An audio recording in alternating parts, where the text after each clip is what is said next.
morning. Meron kaming customer na makulit. Nagbabalik-balik yung order namin.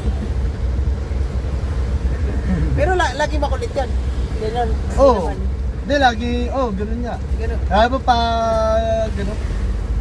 Pero pag gano'n kasi, sabi ko, pag gano'n niya yung customer, kailangan mahaba rin din pasensya mo yun eh.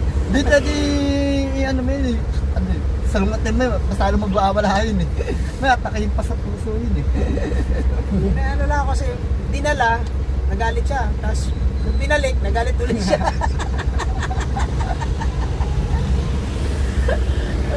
Pagka ganyan na customer mo eh. Kaya nang mag-adjust na. Dinala na nga sa kanya kasi order niya yun eh. Tapos nagalit siya kasi bakit daw dinala. Tapos nung binalik, nagalit siya bakit daw binalik.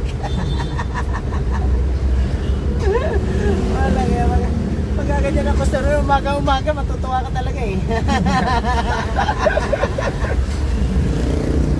Narinig ko nga eh. Narinig ko, ang ingay ng customer na yun.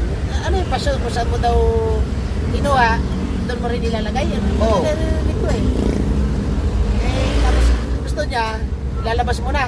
Ilalabas mo na yung basyo bago ako pasok yung laban. Oo. Eh sa akin, purpose ko kasi para mapabilis yung trabaho ko. Bago ako pumasok doon, syempre dadaling ko yung for goods bago maglabas ng basyo. Para pagpasok mo, tsaka paglabas, may dala ka. Oo, para mabilis yung trabaho ba, isang dalaw lang. Ay, ayaw niya ng gano'n. Ayaw niya ng ganun eh, sabi ko, paala kayo pasok dyan.